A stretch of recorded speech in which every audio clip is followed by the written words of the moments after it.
Hello, and welcome to another episode of Boundless Body Radio. I'm your host, Casey Ruff, and today we have another amazing guest to introduce you now. Dr. Emily Splichal, podiatrist and human movement specialist, is the mind behind Neboso. With a spirit to challenge conformity, Dr. Splichal has taken her conventional medical degree and combined it with years of experience, expertise in human movement, and sensory science to found Neboso. Dr. Splichal believes that our experience in this world is built around sensory stimulation and highly values our ability to process, perceive, and integrate this information effectively. Since 2012, Dr. Splichal has been traveling the world to share her unique approach on human movement, foot function, and barefoot science. Having taught in 35 countries and to 20,000 professionals, Dr. Splichal has quickly become a global leader in barefoot training and rehabilitation. She is also the author of the highly rated book, Barefoot Strong, Unlock the Secrets to Movement Longevity. From optimizing a child's sensory stimulation during their peak window of neuroplasticity to rehabbing an athlete who just suffered a foot injury, Dr. Splichal is ready to impact the world and share her passion for the belief that life is sensory. Dr. Emily Splichal, it's such an honor to welcome you to Balanced Body Radio. Thank you so much. It is a pleasure. It's been really awesome to deep dive into your work and talk about the foot. I want to start with your content online, which is absolutely beautiful. The cover of your book is absolutely beautiful. And to get into your website, there's a quote that I want to read. The human foot is a masterpiece of engineering and a work of art. And that was by Leonardo da Vinci. I certainly agree with that. Can you maybe elaborate on that quote and why you decided to have that be the very first thing that we see when we go to your content? Yeah, and I agree with it as well. I think that the human foot it's beautiful, it's fascinating, it's complex, it's very integrated. And the way that I like to think about it is both from a mechanical perspective, but also a sensory perspective. And when we think of the number of bones that are in the foot, the small bones, how they're able to hold our entire body weight and our posture, really interesting how that structure has evolved to allow us to ambulate the way that we do mechanically. On the other side, from a sensory perspective, there are thousands of nerves, especially in the skin in the bottom of the foot, that is constantly reading the environment and the surface as we walk. And that information is used to read, correct, and adjust every step that we take. So it is, from both perspectives, very much integrated, very fascinating. When I teach courses, I tell people, if you just leave this 2-day training with me with a appreciation for the complexity of the human foot, then I have succeeded. Yeah, that's absolutely amazing. We just did an episode with Tucker Goodrich, who's an expert on vegetable oils. The episode wasn't even about barefoot training or anything, but I just like to talk about it with everybody who is embracing it. It makes it into so many of our episodes. And I told him, like, what would happen if we, always use gloves on our hands to do everything, and that's how we lived our lives. And he said, forget gloves, try mittens. What happens if we wore mittens and you couldn't do anything? It just occurs to me, as you're saying, like, our feet is how we sense the world. Why do we wrap them up and shove them in shoes, these foot coffins that are shaped horribly? What have we done to ourselves? I know. And really, people don't know what they don't know. Meaning that if you are just accustomed to being in shoes for, 10, 20, 30, 40 years, it's not until you start to get out of them and experience the power of barefoot science or sensory stimulation that you are like, oh, that's how I should be moving. It's really interesting to see how people respond to that experience of feeling their feet again. Yeah, well, it's interesting that you mentioned that kind of evolution and learning. That's something you certainly experienced. I have heard recently that you were, wearing lots of high heels in school because it was Sex and the City time in New York, and it's really exciting. Tell us a little bit about your evolution into this world and how you got interested in this and how you changed your mind about things over time. Yeah, so I did have a momentary transition through high heels, but before people hang up or don't want to listen, just hold tight. But my background in feet, barefoot science, and movement really started when I was a competitive gymnast. So from the age of 6 to 19, I was a competitive gymnast, barefoot sport, really important to tensioning and how I now teach foot to core integration. Granted, I did not know that that's what it was called or what I was doing at that time. And then got into fitness. I've been in the fitness industry for over 20 years. Had this transient period when I was going to podiatry school. So that's actually quite ironic that I wore high heels to podiatry school every day. This was in Manhattan during the height of Sex and the City. And then once I graduated, I started to get into this barefoot running boom that happened at that same time. So Vibram, Nike Freeze, all of those were happening right at that period of 2008, 9, 10 was like the height of it. And I saw this opportunity of me using my fitness movement background with my new podiatry degree to combine and build content and education around this, having an appreciation for both aspects. And then that's where my brand really shifted from this stiletto posture. It was still a barefoot workout at the end of the day, but you happen to put your shoes on at the end, but to evolve into really what is the message that I was trying to deliver in my stiletto recovery, catwalk confidence era was barefoot, foot to core posture, fascial tension. So I cleaned it up and really finessed it to target a larger audience. I didn't want to limit people based off of who is or not going to wear high heels. So it was more, okay, everyone, every age, regardless of your movement goal, will benefit from connecting to your feet, foot health, sensory stimulation. So that evolved. And then eventually that led to Neboso, my products company, which is products to assist in that connection to the sensory side of the feet. Yeah, that's so interesting. We've done a few episodes on the structure of the foot and the importance of that connection in the myofascial tissue. Downstairs in our Pilates studio and private training area, we don't have hardly anything on the walls, but one thing we absolutely have on the walls is 7 different posters with all the anatomy trains. And people are stunned when they see how the palate of the mouth is actually connected all the way through the foot. Can we maybe start there and talk about some of those connections and why fascia is so important? I love the deep front line, which is what you're referencing. And the reason why I like the deep front line is not just because it's connected to the feet, but a big part of how I look at human movement is timing and coordination of stabilization. To me, this is the biggest aspect of fitness programming, movement, performance is not just, oh, is my core engaging? Is my core strong? Do I have a 6-pack, right? So it's kind of this isolated aspect of a muscle group that isn't really applied back into function. And to apply something back to function, the most important thing is time. You've got to be thinking about the timing. How quickly are you sensing it? How long is the muscle contracting? How integrated is the muscle contracting? So really the deep front line is your first line of stabilization when we move. It is like your internal skeleton or your soft tissue skeleton that allows all the other muscles to contract against or off of. So this sequencing of stabilization, you need to have the deeper stabilizers first, then you get all of these palpable global muscles contracting off of that. And it ties into the deep intrinsics of the foot. So it runs from the tips of the toes up your lower leg into your adductors, pelvic floor, diaphragm, and you would set up the neck to your soft palate. But it's also pulling in the intrinsic foot, deep foot muscles, and connecting them to the deep core or pelvic floor muscles. To me, that is such a critical connection that is not taught. I know in Pilates, you obviously appreciate this, but it's not taught in athletics. I never learned that as a gymnast. I would think that would be one of the most foundational concepts to teach a gymnast or any athlete for that matter, that this is how you harness power is through stability.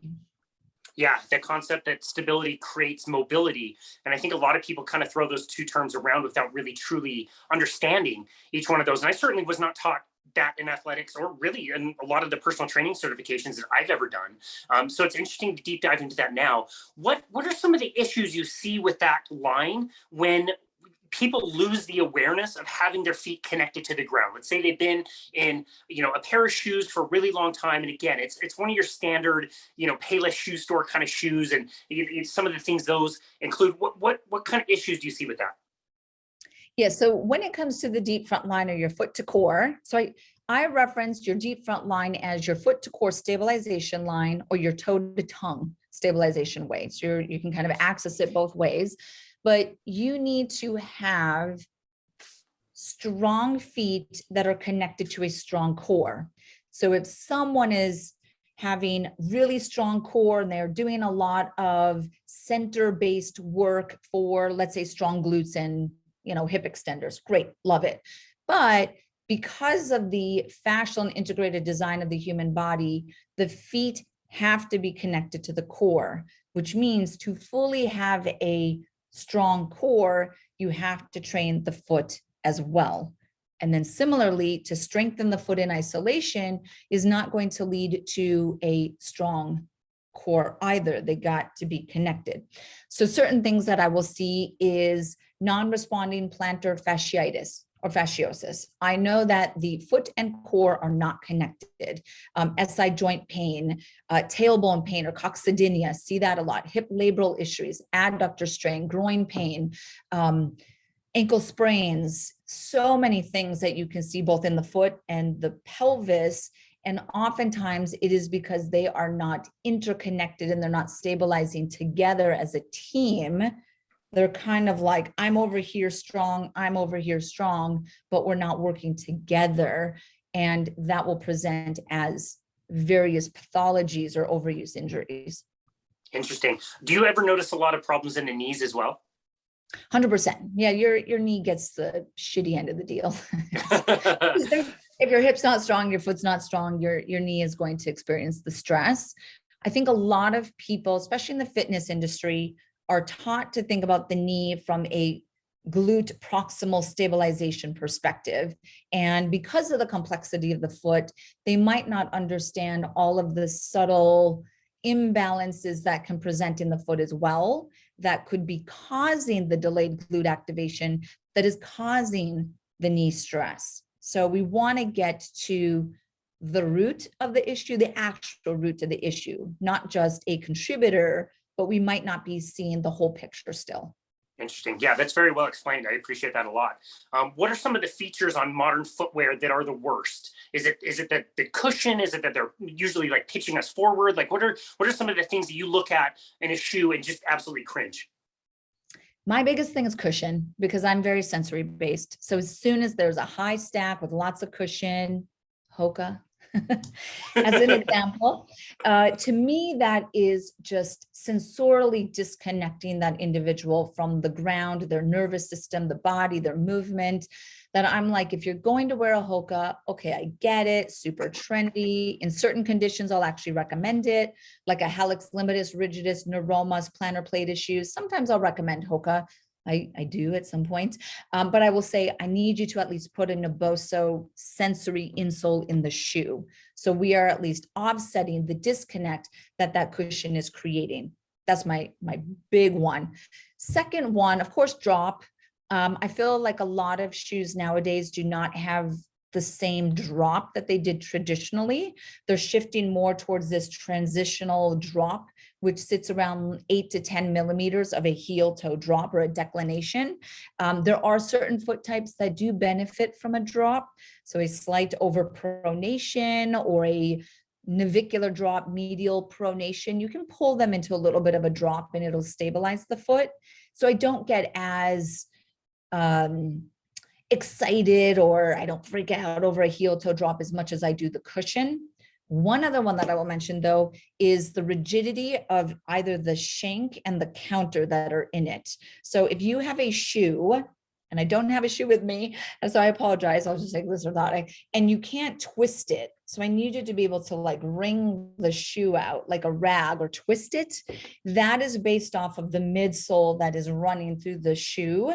And to have more freedom of movement in a torsion perspective, to me, optimizes natural foot function. So I would say those would be my two. And then third, I'll give the heel toe drop at the third.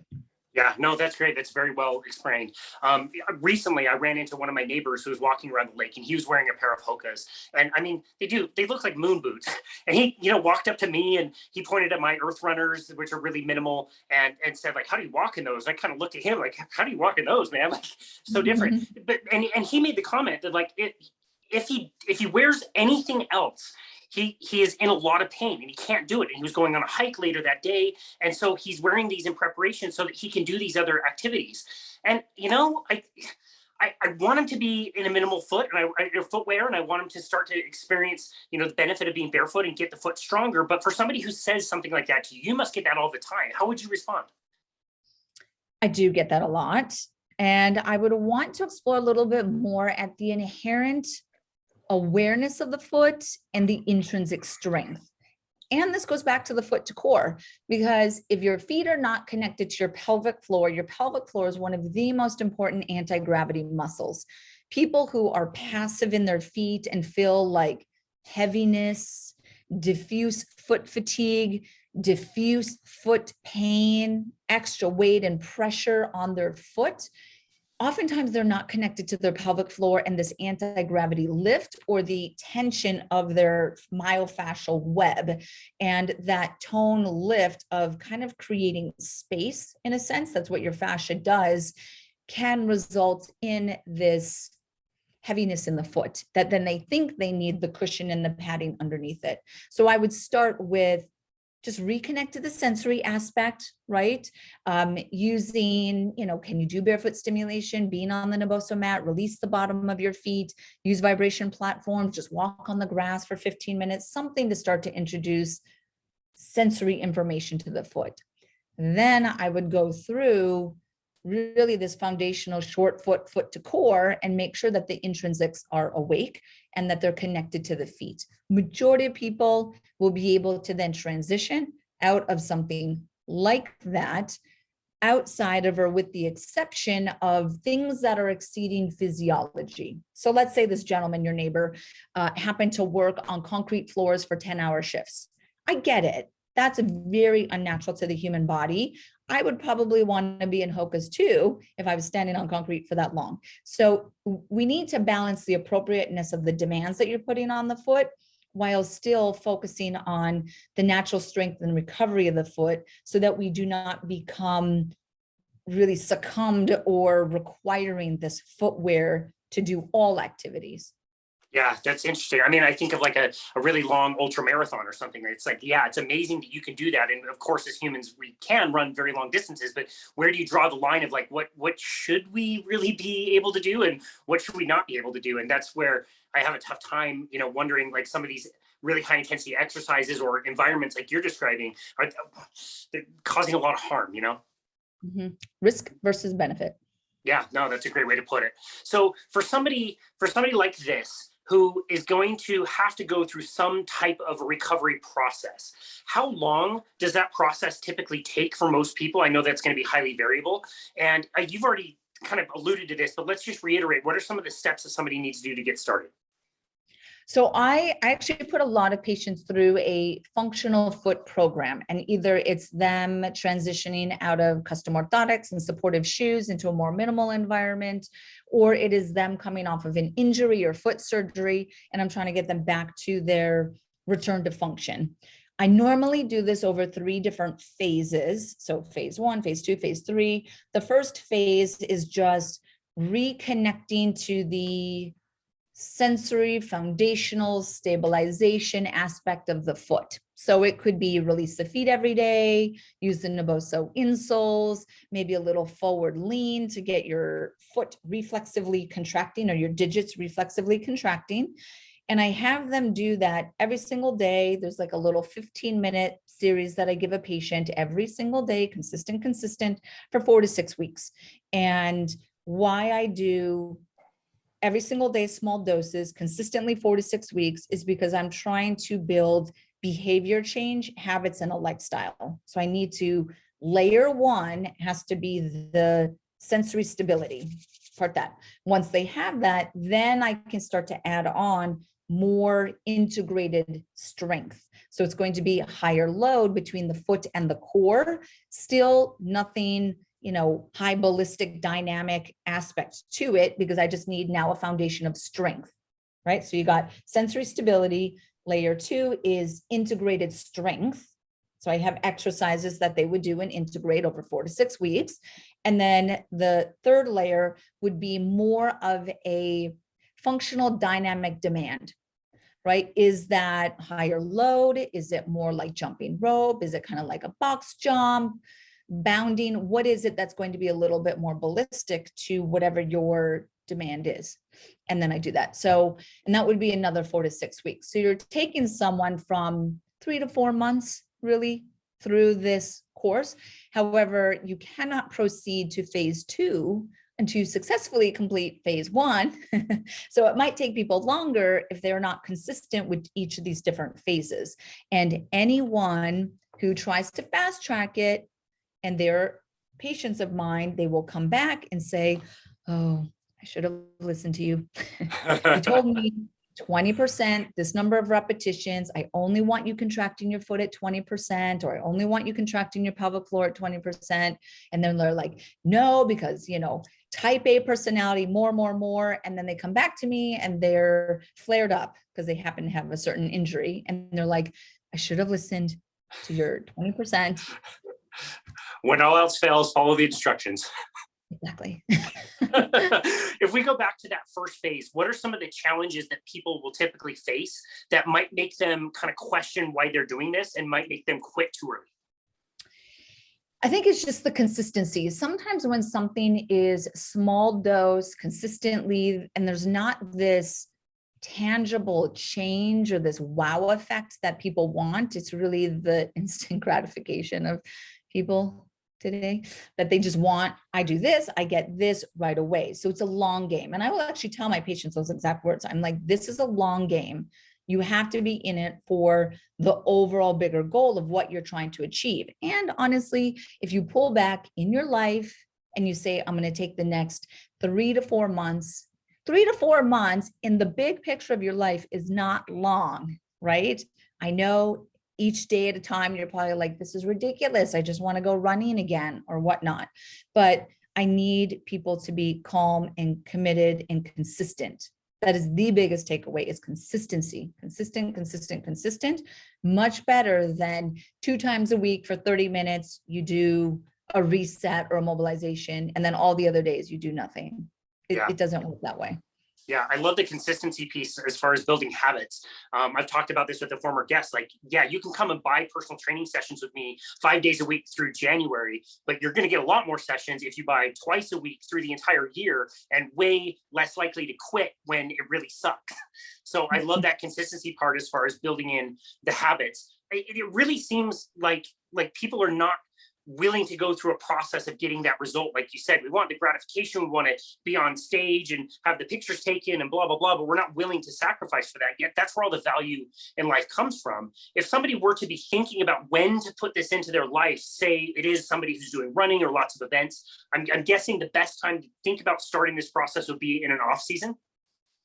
Either an off season or coming off of an injury. So I always find that with some of the professional athletes that I work with, to that level or caliber of an athlete, they're not going to rock the boat at all, let's say, as far as like implementing new concepts and philosophies from a movement or training perspective. However, if you get someone off an injury, they're now, okay, they have a little bit higher investment in the process because they don't want to get injured again. And they're kind of starting not over, but a little bit, that this is the time to build those foundational concepts. If you're not coming off of an injury, then I would say yes, doing it during an off season, or when there is this period where you could be very consistent. Obviously, it's hard if everyone is traveling for the next 3 months to be consistent when you're in a different country or you're on holiday, or, so you really want to make sure that there's that appropriateness of you being able to commit and stay to the program. Gotcha. And it seems like the first phase, the priority is sensory. You really are trying to get your feet to feel again. Are there, besides your products, are there other surfaces you want people to be standing on? Should they be exploring all kinds of different surfaces? You can absolutely do surface exploration, let's say, where you want to use different durometers or hardness of surfaces. And this is something that I think is important for the listeners to understand, is that harder surfaces stimulate the nervous system more. So I would want you on, a hardwood floor, just walk around your home barefoot. There's different pebble paths that you could walk across. Do you want to walk across the gravel and the grass? You're doing play within the natural environment. You could absolutely do that as well. I love more natural surfaces than artificial surfaces. And then, you mentioned the Neboso mats, of course, walking across the Neboso mat, but it could be using vibration platforms. And then can you incorporate standing on one leg on these different surfaces? You're just trying to find that functionality. I know beams are really popular right now, so I just want to kind of throw that out there. As far as a beam, you could do beam work if you want. It does get you tuned in to focus on the foot and the way the foot is engaging with the beam. So if that's something that weaves into your lifestyle well, then that is great as another idea. Yeah, that's something that really surprised me until I gave it a lot more thought. I would have thought the softer surfaces would have been best to get started, but the softer surfaces allow you to continue dysfunctional walking patterns. Is that right?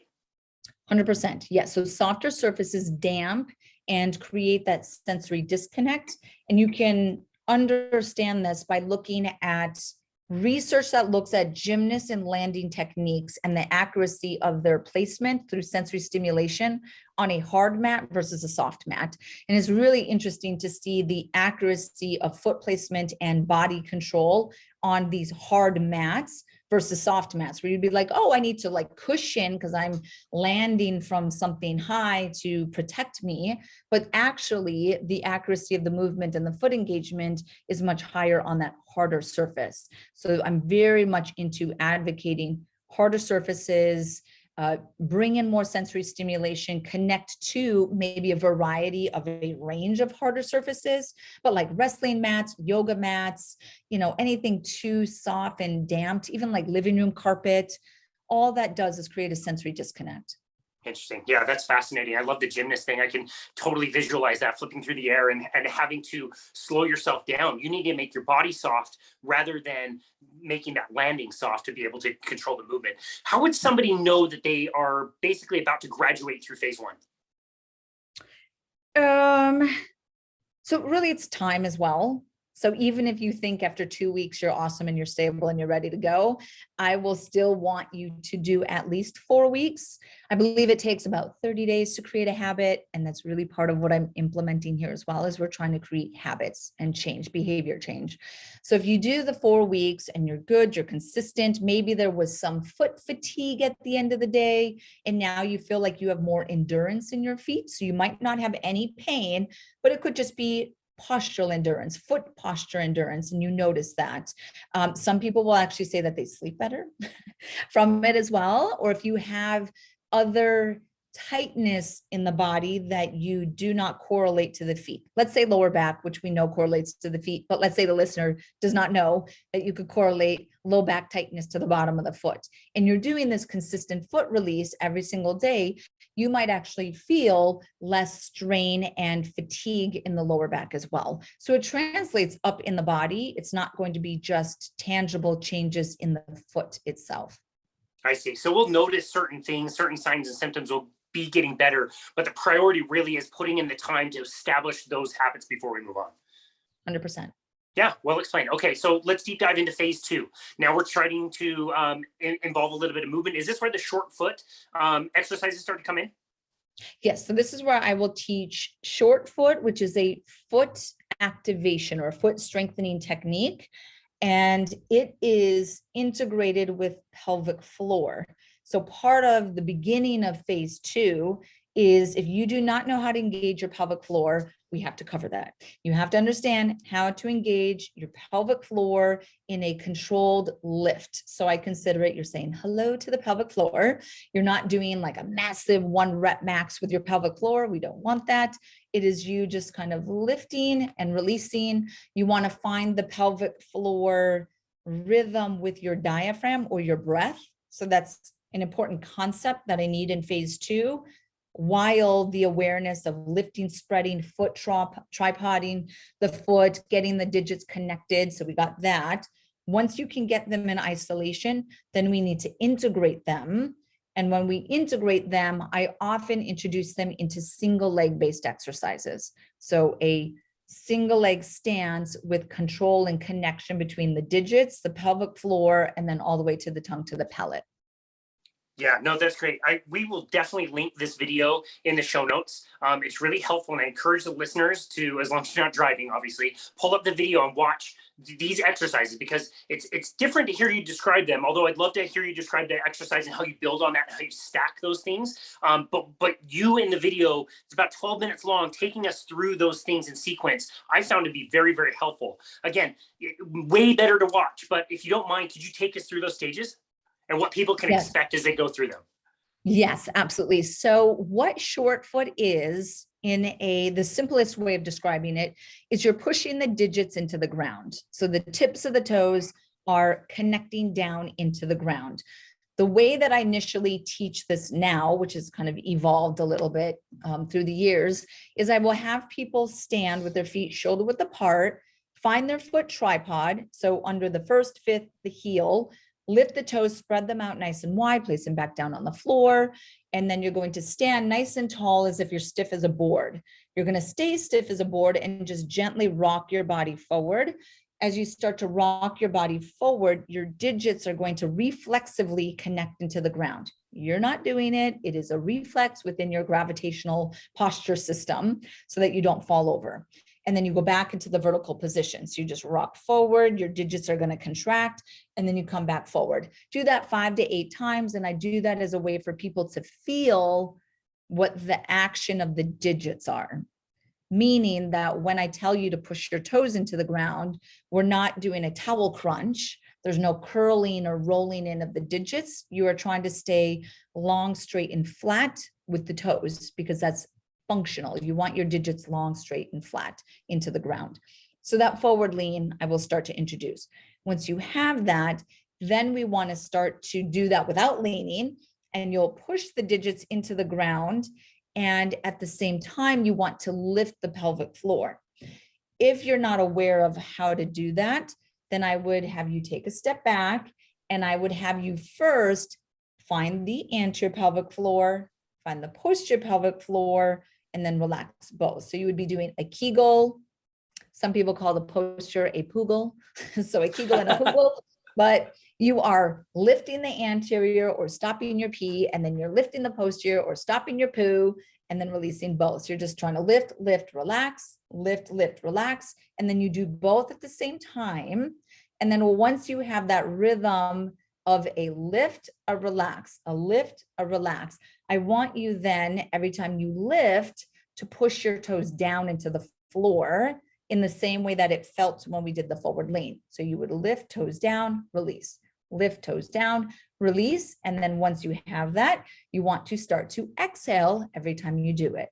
So you would shh, shh, and you're trying to essentially stack the stability from the tips of the toes to the pelvic floor, to the diaphragm. And then of course, it can go further up to the palate. Yeah, so interesting. And it was great to watch it. That was a great description, by the way. I think most people would be able to understand that from that description. But it is interesting also to tie that in to breath work. Is there anything specific that you recommend for improving breath work alongside this?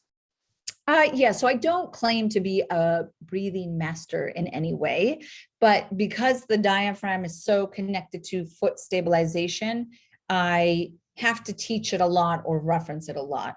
So if you are looking at different Wim Hof techniques or different yogi type breathing, totally fine. I take more of an approach from a craniosacral therapist approach, that I like nasal breathing. I want both the inhale and the exhale through the nose, if possible, to try to control the cranial nerves and some of the fight or flight autonomic nervous system responses. So I'd like to keep it nasal.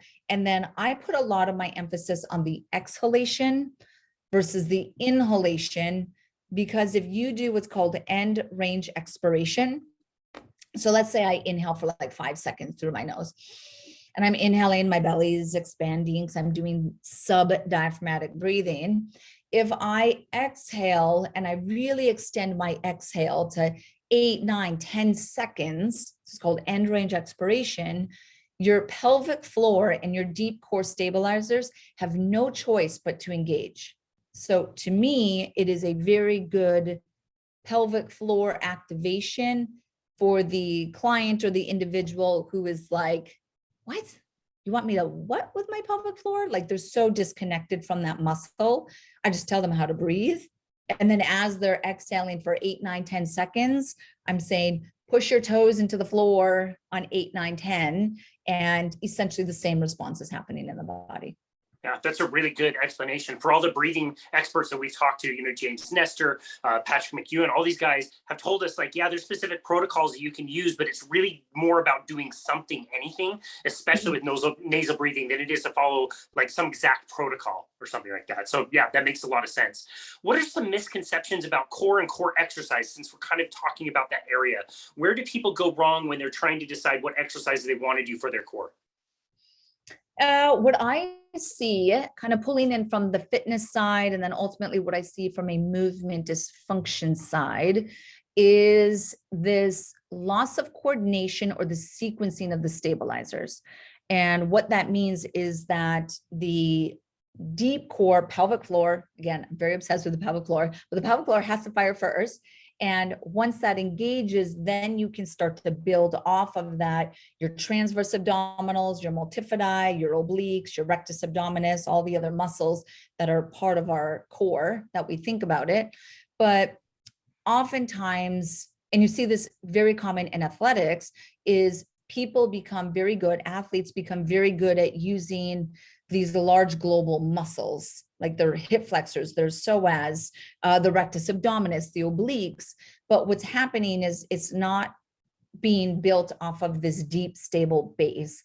And that's where you can start to see adductor strains, sports hernia. We mentioned that briefly in the beginning before we were recording. So a athletic pubalgia or sports hernia, which is a tear of the rectus abdominis muscle. This is very common in athletes because of a improper stabilization sequencing of the pelvic floor.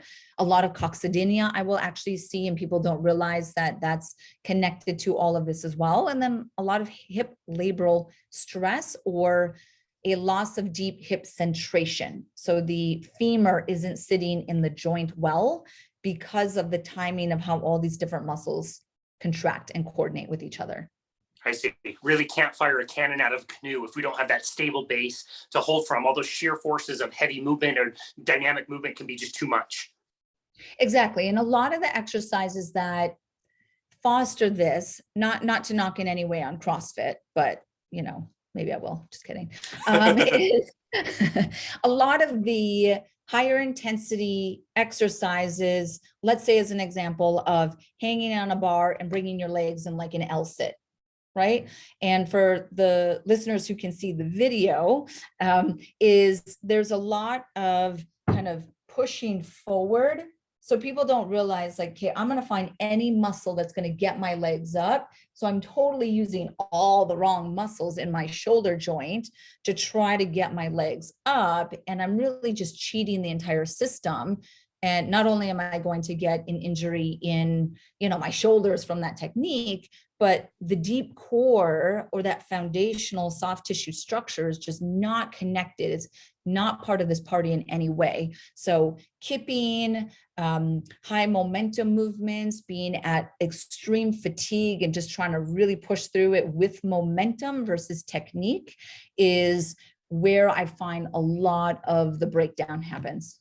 Yeah, that makes sense. Tell us a little bit about something you talked earlier about, which is single leg exercises versus bilateral exercise, or exercises that use both legs at the same time. Why do you favor single leg exercises, and what are some of your favorites?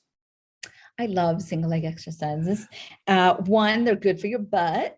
So they have higher glute activation. So if anyone is just wanting to get, the best glutes, you really should be doing the exercises that research does EMG studies and shows, a single leg squat or a single leg deadlift or a rotational lunge, any of these single leg based exercises looking at EMGs have the highest glute activation. I'm going to choose those exercises, right? There you go. But they're also extremely functional, meaning if you just want to walk the right way, there's a period of time during the gait cycle that you are on one leg, and you have to be able to stabilize from the ground up in that single leg position and transfer energy. So that's really the biggest part, is you need to be stable on a single leg, but you have to have the stability that you can transfer force on that single leg.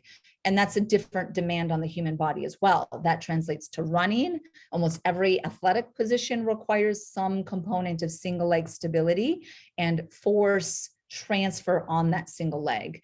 So it's really what I find one of the best ways to train the foot and the core. So foot to core sequencing, foot to pelvic floor to glute stabilization is really most effectively done on a single leg position. Yeah, and you're also using smaller muscle groups that wouldn't normally be activated in bilateral exercise also, is that correct? Yes, and people like to have dominance. There are many studies showing subconscious shifts to dominant legs, and we don't realize that we're shifting to one side versus the other. So it's a really good way to balance asymmetries. So from a injury prevention, athletic, physical therapy, you want to avoid dominance or too asymmetrical of a dominance. We all have a slight dominance, but too asymmetrical of a dominance can lead to that injury risk. And then a lot of the patients that I'm seeing who are coming off of unilateral injuries, I need to make sure that they're not intelligently or subconsciously favoring one side more than the other. Yeah, protecting it or something after an injury. Yeah, that makes sense. So if we move now from phase 2 to phase 3, we're adding a lot more dynamic movements. What does that look like for somebody? So it depends on the sport that you're trying to do. Let's say it is, let's say going on a hike, because this is a patient that I've seen recently. So it's more, phase 2 was integrated strength. Phase 3 for someone wanting to go on long hikes or to hike the El Camino in Spain or something like that. So we have different goals. I would then be looking at the strength endurance. So if it's endurance, obviously I'm doing higher load, higher repetition. I need to load the foot. So I would rather, versus loading by holding something, because most of the exercises are going to be single leg. So I don't want you asymmetrically loading your system. I would want you to have like a rucksack on or something like a weighted vest so that you are loading your system. I think that that's an aspect of especially foot and foot tendon strength, is that you need to load the system, and we're not loading the system well enough through poundage on the back or something like that, that it's just not being challenged. Then I want different levels of ballistics. So a deceleration component, whether it's stepping off of a step. So if you're on a box and you're stepping down, I would need you to control ball heel. So this kind of ball heel movement. And as you come down ball heel, I need you to like contract your foot, right? So I'm going to weave in there very integrated or specifically placed isometric foot contractions or foot to core contractions to then drive or further drive home that stabilization pattern. So again, it depends on what it is, right? Runner, obviously more ballistic. If you can't jump rope for a certain period, I really don't think you should be cleared to run.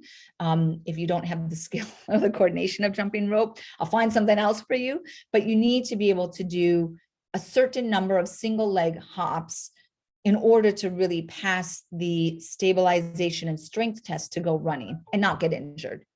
Yeah. So are you considering what surface the athlete is going to be performing on, and also like what primary range of motion or plane of motion, excuse me, that they'll be working in? Like, let's say a runner versus a tennis player who's doing a lot of lateral stuff versus maybe a soccer player who's in the more transverse plane? 100%. So is it going to be more natural surfaces? Is it a basketball player? I want them on the surface that they're actually going to be playing on or performing on. So a basketball player, I would want on that surface. It would be barefoot. And then really the third phase is where you would go from totally barefoot into whatever footwear they're going to then perform in, right? And since we're trying to transition them into a more minimal footwear, what does that environment look like? It still is a big difference to go from totally barefoot to minimal shoes. And I think anyone who listens who is hardcore barefoot trainer, or you train barefoot and do your exercises barefoot, to even put on a pair of Vivo Barefoots footwear is very still disconnecting. And I know I recently experienced that doing kettlebells, and I almost entirely do stuff barefoot. The accuracy of my movement, even in Vivo barefoot, was so disconnected. And I was like, okay, either I need to start training so there's transfer into these other environments, or I was like, screw it, get the shoes off. I'm just doing kettlebells barefoot. But we need to think about that crossover. There was actually a really interesting research study that said the most prepared or protected athlete from a foot and ankle perspective was the one that trained totally barefoot, did those same activities, minimal shoes, did the same activities in their performance footwear. So say a basketball player, right? And what you want to do is show that you have the same connection and integrated stabilization in all three environments. I don't want you to be just a badass in your bare feet, and then as soon as you go in your shoes to play basketball or pickleball or tennis, you lost the connection, right? So that transfer, I think, is really important and an aspect that I'd encourage the listeners to integrate as well. That's really interesting. I think that's really valuable. I think of like my transition to barefoot, it was really great, but I can't do that when I play ice hockey. I can't do that when I jump on my road bike or go mountain biking. Like I still have to use footwear of some kind. That's not going to go very well. And so having that control on both and training it barefoot, I think is a really important consideration. I'm just curious, what have you decided to do with your kettlebells? Did you go back to doing them barefoot, or are you going to try to train them in the shoes?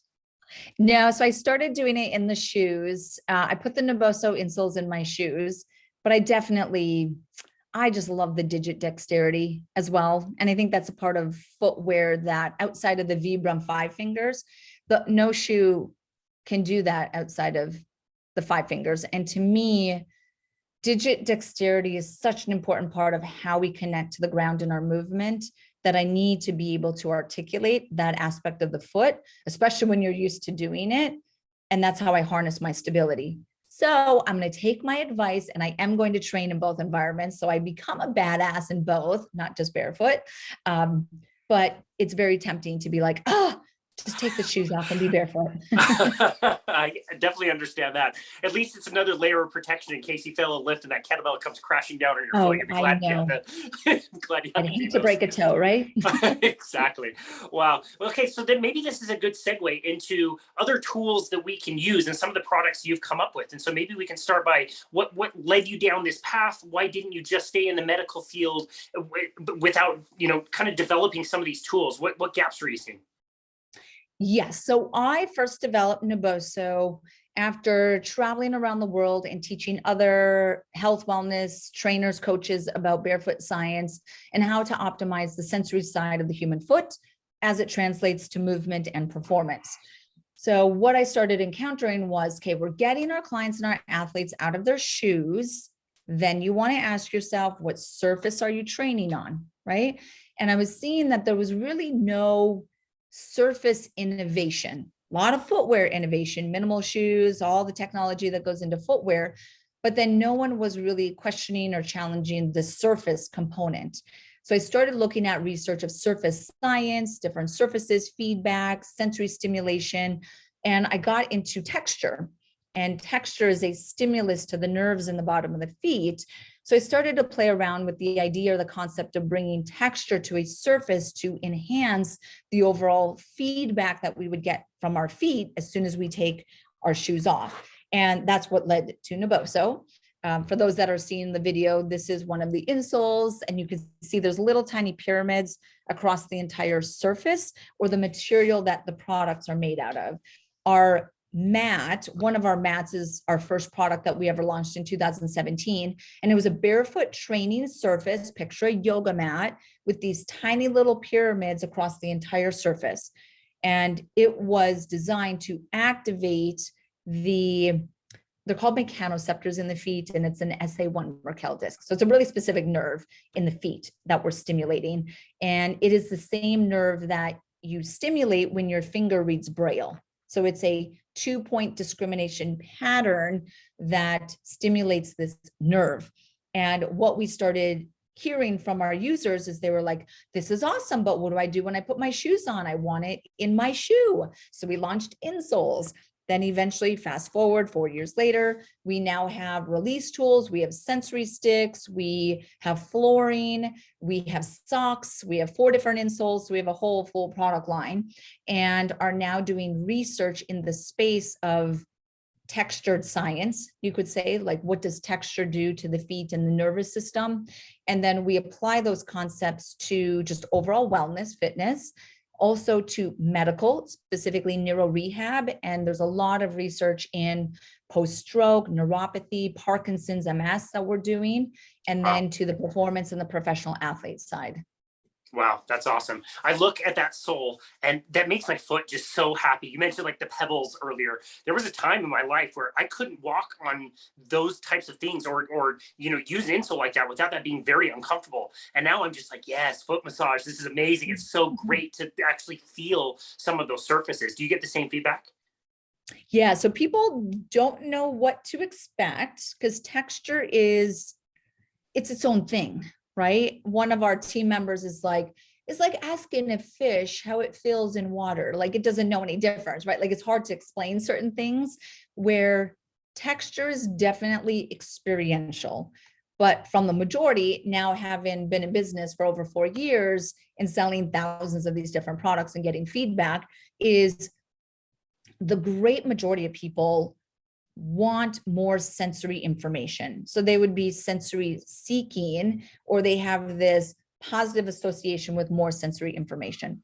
There's a small percent of people that are sensory defensive, and they get it just kind of amps them up a little bit, or they have this negative association. And it's just the individuality of some people like certain textures of food, like sushi, and other people are like, no way, I can't have that texture, right? So it's individual. What we find is that texture has this natural calming effect to it. And actually research will call texture and touch as the body's natural tranquilizer. So it's calming to our nervous system, calming in the sense that it grounds you. It means that you can say, I feel my feet, I feel the ground. If I can feel the ground in my body in space, I feel quote unquote safe. Safe, right? Yeah. Right. So I'm here. And the more that we can connect to that physical body, the more you can navigate that physical body, right? As an athlete, if I know where I am, I'm going to move that body better, more accurately. But similarly, it might focus me cognitively. So we've actually seen a lot of cognitive work performance aspect with texture, which is really interesting because people are kind of zoned in, they're ready. And then emotionally as well, that it can calm some emotions. We work with a lot of children with autism and ADHD, and the texture helps them to feel safe so they are not excited within that emotional state. Brings them back down. Mm-hmm. Yeah, so interesting. Can you tell us a little bit about the release tools? Yes. So we have a neural ball, a little bag of tricks here. We have a neural ball that goes from a ball. So it's open, so I can show you the 2 domes, but it's about the size of a lacrosse ball. And then you split it open and you get 2 domes. And why we designed it this way, this is actually an idea I had like 10 years ago, is to have a ball that could split to better release the feet. So this is to give you a bilateral or a both feet release at the same time. The height of the dome is the average height of the arch. And why I designed it that way is I didn't want you to be on something that is too big, that then your pelvis, and ergonomically it's not friendly to a release. So we have a ergonomically friendly dome. And then we teach a 5-point foot release that we want you to do every morning, every evening before you run or work out, that you can integrate it. But the bonus of having the texture on the domes is that you are getting this added benefit. So it's not just myofascial release with a massage tool. It is neurostimulating. The little pyramids are stimulating the small vessels or the small nerves in the bottom of the foot. And then it's also microvascular stimulating. So we are actually doing some research, and we've heard this from our users, that using our products, they actually get improved circulation to their feet. Their feet aren't cold anymore. So this circulatory benefit is really, really powerful. And it's a part of recovery that Naboso as a company is really focusing on is if you don't have good circulation in your feet, it doesn't matter how much you massage them or you rest them or you use arch supports. You need to make sure that you have good circulation so that you can get the garbage out and the good stuff in. Yeah, that's got to help with recovery so much. I love that. What a cool product. It's a great idea. Very well designed. I do want to mention one other product that we absolutely both love, and I have on right now. It's my toe spacers. Yes. What are toe spacers? Why do they look a little bit dorky? And why are they so important? Oh my gosh, I am obsessed with toe spacers, and I'm going to send you some of our new ones, Casey. So you have these. These are new ones. These are actually launching in just a few days. Wow. And we started selling toe spacers because I was recommending them to everyone. Like, I am obsessed with these silly things because they're amazing. They're amazing. Yeah. Yeah. Not just the literal, like, okay, I have a bunion, hammer toes, neuroma, I'm in narrow shoes. That's the literal benefit or the easiest association of toe spacers for feet and recovery. Makes sense. However, there's so many other benefits to toe spacers, from stretching your plantar fascia. It supports the front of the foot. That's called the lever. It's a balance tool. So it helps your digits stay long, straight, and flat on the ground, which is for balance. Part of how we release energy is you roll forward into this rigid lever.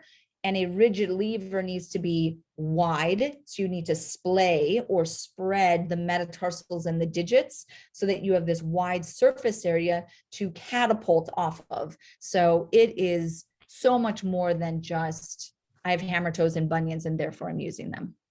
Yeah, gotcha. And I've got two different types that I use. One, they came with my shoes, and you could wear them with sandals and probably put them in a pair of shoes. The other ones I have, you really could. They're just too big. And it looks like the product you have could do both. Is that correct? Yes. So we have many users who will wear these in their shoes. We often tell people to start, end of the day, wear them for 30 minutes, right? See how they feel. It's something in between your toes. So you got to get used to that sensation, what it feels like. It is stretching tissue. So just allow that adaptation. And then you can slowly increase the time. If you want to wear them in your shoes, obviously you have a wide enough toe box that can accommodate it, but for sure you can wear these in your shoes when working out, when going for a run, when doing yoga, when doing your Pilates. So many ways on how you can use it. And to me, if they benefit function and balance and the digits in the forefoot, then you would want to wear them in your shoes. So I need them to be able to fit into your shoes as well. Yeah, no, I absolutely love that. It's a highlight of the day to go outside and be barefoot and watch the sunrise. It's also a highlight of the day to put my blue blockers on, sit down, kick my feet up, and throw my toe spacers on. It's just like, I don't know, that stretch just feels absolutely amazing. I'm totally hooked. Love it. Totally hooked. Well, awesome. This has been such an amazing conversation. Where would you like people to go to find you and connect with you and your work? Yes. So my podiatry practice, if you want to learn more about how I see patients as a functional podiatrist, is dremilysplichal.com. So this, my full name would be the website. I am on Instagram, dremilydpm. I put lots of content and education on Instagram. And then for Neboso and all of the different products, that is neboso.com, naboso.com. And then we are on Instagram, Neboso_technology. And we do have a code for your listeners. You can use code Boundless, and that will get you 20% off. That's amazing. Thank you so very much for doing that. That's fantastic. I would encourage our listeners really to go and subscribe to you, especially like on Instagram. There's so much educational content you put out that's really, really helpful. It's really great to learn about this stuff, and it's very empowering. And so we so much appreciate you and all of your work and for giving us that great code. We'll make sure we link that in the notes. I will be taking advantage of that for sure. And thank you so very much. We really appreciate you and your work and everything you've done. Thank you for taking time to be on our show. We really appreciate you. Of course. Thank you so much. I hope people enjoyed. Absolutely. And this has been another episode of Boundless Body Radio.